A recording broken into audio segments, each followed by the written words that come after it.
Hello, everyone, and welcome to Bibliovideo, the YouTube channel all about Canadian kids' books. Today, we are so excited to have superstar author David A. Robertson here with us. For those of you who aren't familiar with David, you've probably heard of one of his dozens of books for kids, for teen readers. He writes picture books, a fantasy series, graphic novels, and more. David is the two-time winner of a Governor General's Literary Award, winner of the TD Canadian Children's Literature Award, an honorary Doctor of Letters recipient, a podcaster, public speaker, defender of the freedom to read, advocate for truth and reconciliation.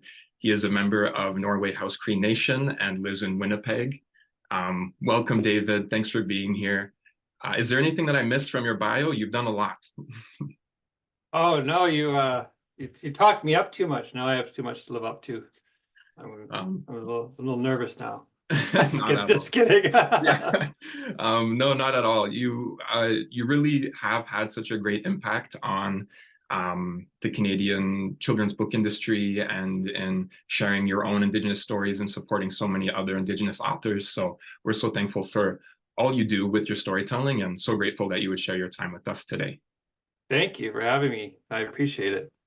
And so today, of course, we're going to focus our conversation around your latest book. The Kodiaks is a middle grade novel. It's a hockey book, and it has a really important message about young athletes dealing with and experiencing racism. But can you share in your own words a little bit more of what the book is about? Yeah, it's funny. I got like the shipment of my books the other day, and I totally didn't even bring them down to the interview to show anybody. But yeah, no, the Kodiaks is really my first foray into like sports stories, and I'm surprised actually it took me that long because I've been a hockey dad for I don't know 14 years maybe, as long as I've been an author almost. And the Kodiaks is just it's a story that is based on a playoff run my son went on when he was like 9 years old with his team called the Kodiaks. And they went on this like improbable like 9 game win streak to get to the city championship. And I remember at the time thinking, that's like I should write a story about that. And I waited, like 9 years to do it. But it's just about this kid who Alex, who is a Norway House Cree Nation band member. He has to move to the city because his dad gets a job down here in Winnipeg. So he comes down and he has to acclimate himself to the city. He has to go to a new school, meet new friends. He has to play on a new hockey team. And it's all about his, adapting to this new way of life, adapting to this kind of like really foreign experience of being in an urban location, being playing on a team where there's not any other kids who he can relate to in terms of their indigeneity. There's no other Indigenous kids on the team, and so you have to figure out who he is again. He has to figure out how to be strong in his own identity while he's dealing with a lot of the stuff that is really pervasive in hockey culture. In terms of the discrimination and racism and that a lot of people experience while playing hockey. Not to mention, from the LGBTQI2S community. So I wanted to. So the story is about that. The story is about it's a hockey story more than anything, but it also doesn't shy away from addressing some I think really important issues head on. Yeah, absolutely. I think that's what I appreciated maybe most about the book is that it really openly address the issues of racism head on. It didn't shy away from anything, especially when talking about children, and telling a children's story. I imagine sometimes it's difficult to go there. Sometimes as a reader, it's even almost a little uncomfortable to read and think, oh my gosh, these things that these parents are saying or these other players are saying. But of course, there are young athletes who are experiencing these things in real life. And so being able to read about it and talk about it is so important. It's so interesting. You mentioned it was inspired somewhat by a run that your son went on. I noticed the main character's name being Alex Robinson, and I wondered how much was, if that was kind of a bit of a personal choice. So where did that come from? Yeah. Well, yeah, I should say, first of all, the whole aspect of discrimination and stuff like that. it should be uncomfortable for Yeah. people to read. That was the reason why I wrote it. I wanted people to feel uncomfortable, and also at the same time know that it's real. Like, so it should make you uncomfortable. It also, unfortunately, will feel familiar. But anyway, so we'll get there, I'm sure. But Yeah. Alex is, yeah, he's my middle name's Alexander. So, Mhm. it's like cheating there a little bit. And Roberts, I didn't want to name him Robertson. It just felt like, I don't know, self-aggrandizing or something to call my character after my same last name. But I wanted it to keep something Rob, something, because my son's nickname in hockey has been like Robo or Robbie for like, for the last several years of his hockey career. So, and this story is really based on, him in a lot of ways. And so I needed to find a way to like keep that name intact while not naming him directly after my son. Yeah. Even though a lot of characters who are in this book are friends of my kids. But yeah, so I just kind of came up with Alex Robinson as a very lazy way to rename a character who's not. I also have a series called The Reckoner, which is, the main character of that series is Cole, so I couldn't call him Mhm. Cole. So that's kind of why he's named Alex Robinson. Robbie. Yeah. That's great. And so you have this story in mind, you say, for almost 9 years, in the sense, based off of this playoff run that your son went on. And being a big hockey fan yourself, a hockey dad, but having never written a hockey book, why now? Why did this story come to you at this time, with all the things that you're working on and writing? Why was this a time to tell this story? I have the litmus test for me whenever I write a story is not only, is it a good story? Is it a good plot? Is it engaging? That sort of thing.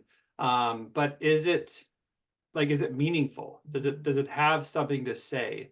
My requirements for the books that I write, and also the books that I publish in my new role, with Penguin Random House, Mhm. is that you have to have something to say. You have to have some sort of, societal message. You have to address something that we're dealing with or that we've dealt with, that people should know.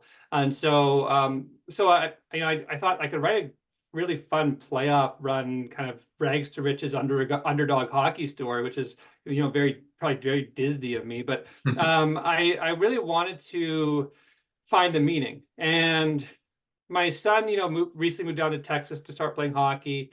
He's having a good time down there for the most part. But the last couple of years, I was not unaware of the discrimination, racism, the stuff that kids face in hockey. But I think I became more aware of it. My son played for Team Manitoba for the North American hockey championship. I don't know what they're called exactly, but he played for the indigenous hockey championships for Canada.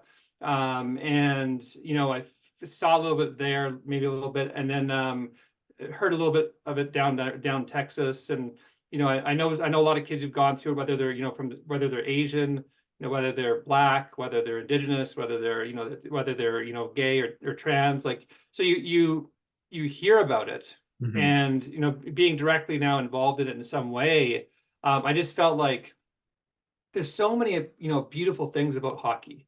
It's such a wonderful game, and it's not taking anything away from that, but it's saying that yes, there's all these great things, but there's these things that we really need to address. We can't ignore that they're happening.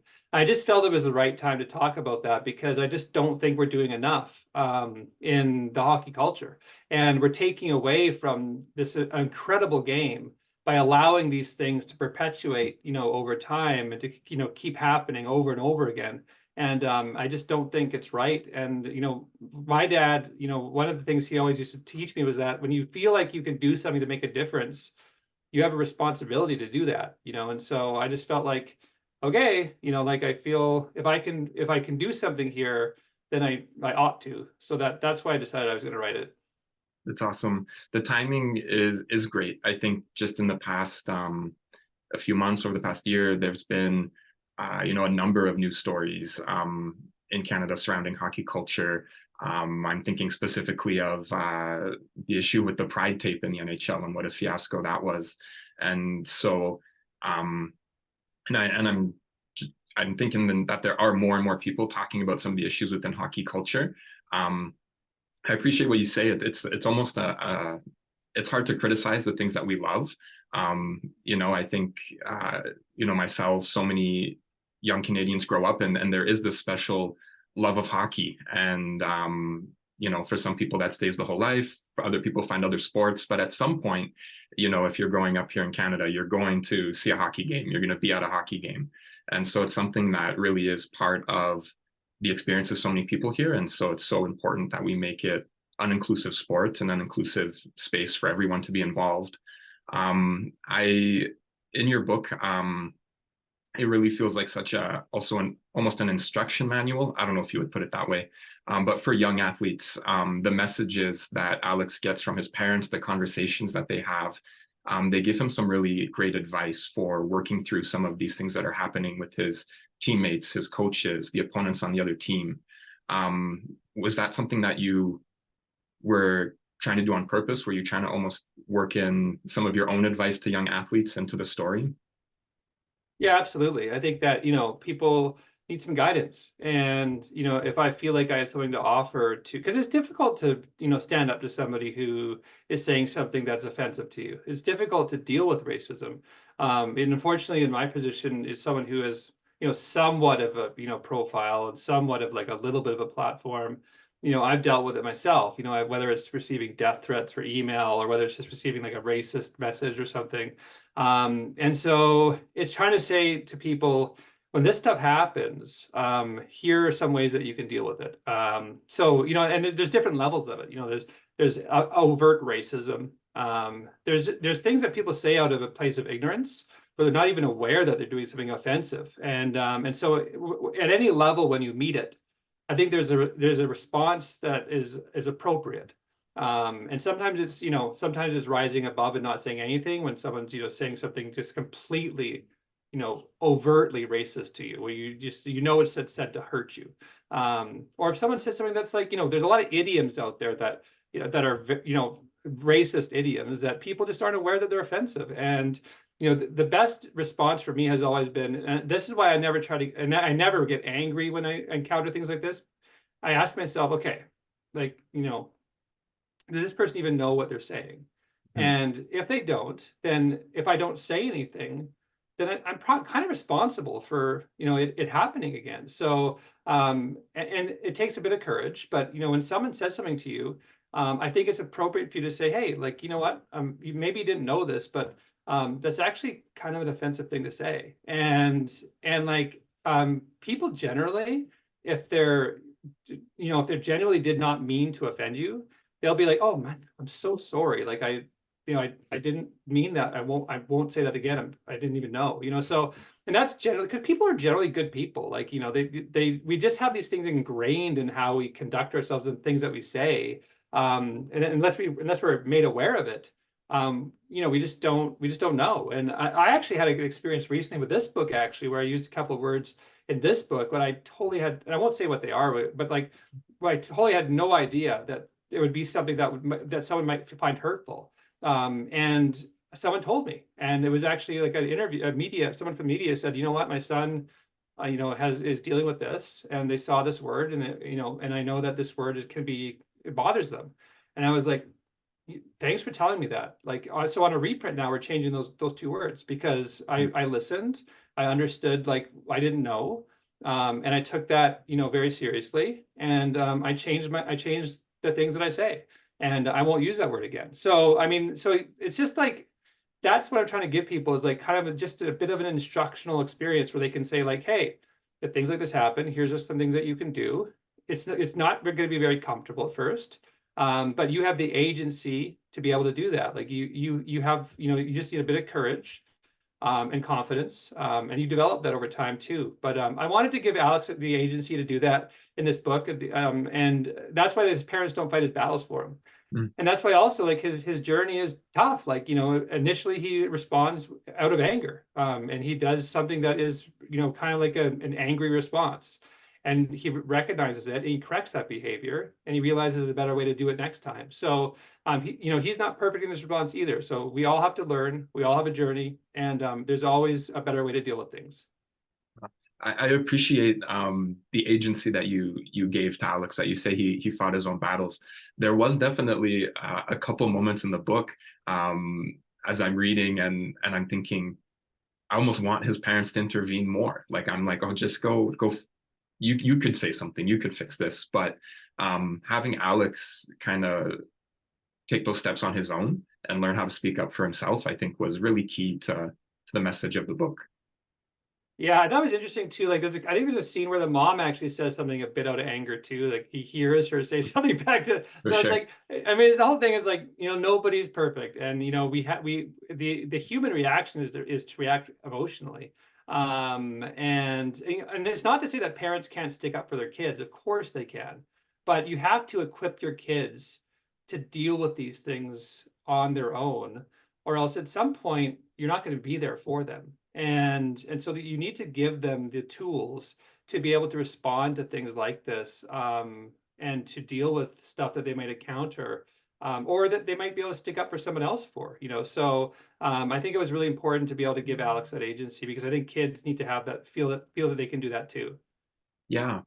And I love there's a lot of advice and not just for Alex, but I think even um for his friends from his teammates' perspective. I'm thinking of Aiden and Jenny and even Terrence, the growth and the learning that they do throughout the story as well. I think is just wonderful for a reader like me, a white reader. I think when I was doing a lot of reflecting reading the story, unfortunately, I think the scenes where I see myself most in the book is the scenes of the teammates who sit there quietly, and who don't say anything. And I kind of love that you called them out, because I think that was probably me when I was a kid. Sometimes understanding that something was wrong, but having no idea how to speak up or how to say something. And so I appreciated kind of Terrence's story, Jenny's story, etc. That they kind of learned as well how to be a good teammate and how to be a good friend. And so, could you speak to that a little bit more as well? Well, in all fairness, I was there too. Like Mhm. there were many times probably when I was a kid where I could have said something, could have stuck up for a classmate or a friend, and I didn't do it. And we all have moments like that. And I think part of the message too is to say it's okay that we screw up all the time. And the main thing is that we learn from those mistakes and we grow. Life is all about growing. The minute you stop learning is the minute, probably when you're done with your journey. So we're always growing, we're always learning, we're always making mistakes, and we always grow from those mistakes. So what do you have with Terrence and Aiden and Jenny, and you have like these I think you have these diverse multiple perspectives. So you get to see like how Terrence might see a bit of himself in Alex. They can relate in some way, and when they find that commonality, it allows Terrence to see the world a bit through Alex's eyes, and understand maybe some of the things that attitudes that he had, and helps him to understand maybe what he said, why he said it, why those were wrong, and helps correct that behavior in himself. Jenny is someone who is a non-indigenous girl who Alex goes to school with, and it also represents, I think, like a pretty great attitude that most Canadians have. That she accepts Alex for who he is. She's curious. She wants to learn more about him and his family, and is genuinely a really good friend to him. And Aiden is Aiden is actually a real life character. So like he's a friend of mine, friend of my son's, and he's like this super funny, like fun loving, very intense hockey player, but like a great friend. But he's dealing with his own things too, and he gets teased for being a redhead, which Mhm. a lot of redhead kids get teased for that. And he's also someone who has adopted parents. Like he has he's an adopted kid, and so he's dealing with some stuff in his own life. And so I think the overall message is like, everybody's going through something, and everybody's learning something. Everybody makes mistakes. We're all people, and the main thing is that we're a community. We have growing to do together, and we grow stronger as a community. We also recognize individually some of the stuff that we may be able to do and didn't do, and what we can learn from those things. So I think it was just like representing books are all about representing people that you can engage with, that you can connect to, that you can relate to, as readers. And so I think with the characters in this book, it's populated by people that, you may be able to relate to, Jenny, or you may be able to relate to Terrence, or you may be able to relate to Alex, And I think that that's important. Or if you can't relate to them directly, what you're doing is you're learning about someone else who may be in your community, and that strengthens, I think, the diversity within our community, learning a bit more about each other. Yeah, there's so many ways into the conversation through these characters that you've written and the story that you've written. It's something that I hope a lot of teachers will pick up and bring into the classroom, because I think it will really facilitate great conversations with young people. Do you have any advice for teachers who want to teach this book? How could they maybe best approach some of these conversations in the classroom? Well, I will say, first of all, that there's an amazing Indigenous educator in Ontario who did the teacher's guide for the Kodiaks, Jerica Fraser. And so I met her at Reading for the Love of It last month in Toronto. She's incredible, and she did a great job with the teacher's guide. So the teacher's guide there to help you. That's there. I think it's downloadable for free from my publisher's website, Highwater Press. Yeah, but I think, again, I think using books in the classroom, hopefully what it does is, it first of all, in the immediacy of it, helps us to learn things about, hockey culture, about diversity in our community, about racism and discrimination, about, having to, adapt to different ways of life and different, when we move and have to, adapt to a new city or a new place, it has a lot there to unpack, and a lot there to, that can be used as an educational tool.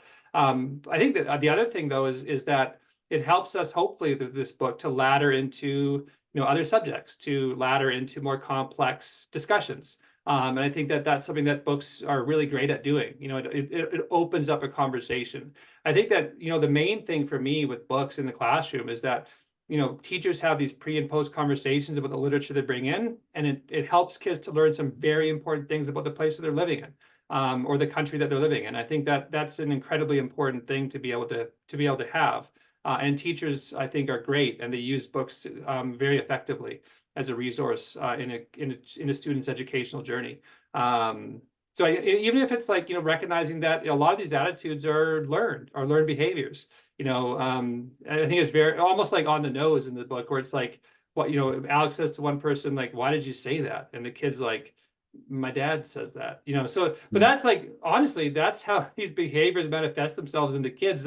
The kids learn these things. They're not born being racist, So and I think that's also an important thing to recognize for parents, is you have to watch what you say and the attitudes that you have, because your kids adopt those things, And so we have to be mindful of what we say and the things that we do, because we're modeling every single minute when our kids see us, go about our daily lives. And so anyway, there's a lot in this book to I think take from. You can take a couple things from it. You can take 4, 5 things from it, whatever you want. But there's a lot for a teacher to use here, to use to address a number of different different issues. And I think that's that variety, that I think that universality of what the story has to offer, I think is hopefully will be something that teachers find useful. Absolutely. I want to jump ahead because there's a question I wanted to make sure I asked you. And it's great because you mentioned how Alex's parents, they don't solve his problems for him, but they do kind of equip him with those tools. And one of the things that Alex's dad does that I think is really great when he brings him with him to work is he introduces Alex to a whole bookshelf of Indigenous authors. And you took the time in the book, which I think was great, to name a lot of these authors by name. So I wanted to read out these authors and then kind of ask you a little bit of what these writers mean to you. So you get to mention Julie Flett and Monique Gray Smith, Christine Day, Beatrice Mossonnier, Chelsea Vowell, Richard Van Camp, Nicola Campbell, Brett Hewson, Cherie Dimmeline, Richard Wagamies, Katerina Vermette, and Thompson Highway. So what do these writers mean to you, and why did you want to make sure that their names got to appear in this story? Well, there's a lot that I didn't mention too that I wanted to, because Yeah, there's not enough space. can't But have 3 or 4 pages of names. yeah, but I think part of what I try to do in my career as a writer now is someone who's, not like an elder statesman, but someone who's been around for a while, is to lift up, other authors, and to share with readers, whether they're kids or adults, other people that they could be reading and learning from, stories that they could be bringing into their homes, into their classrooms. So I think that there's, first of all, like for me, I wanted to honor the people who came before me, who opened up doorways for me to do what I do. And that's like people like Richard Wagamese. That's like, Beatrice Mazanier. That's, Thomas King. I don't think I mentioned Thomas in there, but Thomas is, he's someone who is a big hero of mine when I was growing up. And then, I think also to lift up contemporaries of mine that are doing the work that I'm doing today. People like Sri Demaline, who's like, a very good friend of mine, and Catherine Vermette, who's a dear friend of mine as well, and Minnie Smith and Christine Day, and these people are doing incredible work, and we're all trying to do the same thing here. I think we're all trying to build a community. We're all trying to teach people something. We're all trying to make this world a better place to live in, and I think that's a beautiful, beautiful thing. And if I can, maybe bring a couple more people into their work than were there before, even though Shri doesn't need that help, really, but or Kate doesn't really need that help. None of them really need that help. They're doing really well, but Yeah. I think if you could bring a couple more readers into their stories, that's a really good thing. And then I think it's also just opening doorways for new and emerging writers as well. I think that one of the roles that we have, I think that Kate would agree, and Shri Demaline would agree, and Monique Gray Smith would agree, is that we want to inspire future generations of storytellers. And one of the ways that you can inspire them is saying hey, we're all here, we're all doing well, and you can do this too. And so here's a list of other people who are Indigenous who have done really well, and you're totally capable of doing what we do. And so I think that's also an important message. So I think all of those reasons are why I wanted to really give a list. And as long as people know, this list is not exhaustive. There's a lot more people in there that I probably even mentioning Thomas King, I was like, darn it, I forgot to put Tom. I think I forgot to put Thomas King in there, and I love Thomas King. So there's a lot of people I didn't put in there that I probably should have, or I would have. If I had another draft to work on, I probably would have added a couple more names on there. But anyway, that's what I was trying to do. Yeah, well, I really love that attitude, and appreciated how much you want to lift up others' authors' work. And it really feels like a way in. I'm sure when young readers see that list of names, that's going to be their first question is, okay, are these real authors? They must be. And when they look them up, they're going to find some excellent other stories to read. I've got one last question for you, David, because I wanted to point to a humorous part of the book where Alex thinks to himself, he says, hockey parents were always nervous. Hockey parents were even nervous at practices. Hockey parents were weird. And I just wanted to ask you if this was a moment for you to poke fun at yourself. How has your experience as a hockey parent been recently in writing this book? And what does your son think about this book? Has he had a chance to read it? How has that gone over?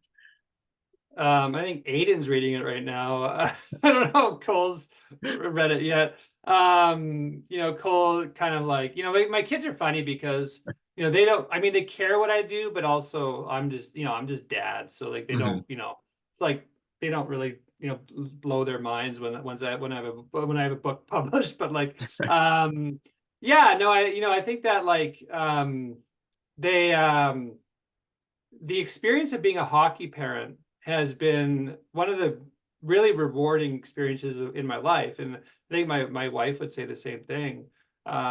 We have gone through the ups and downs of our son's experience. My daughter played hockey for a couple of years as well, Lauren.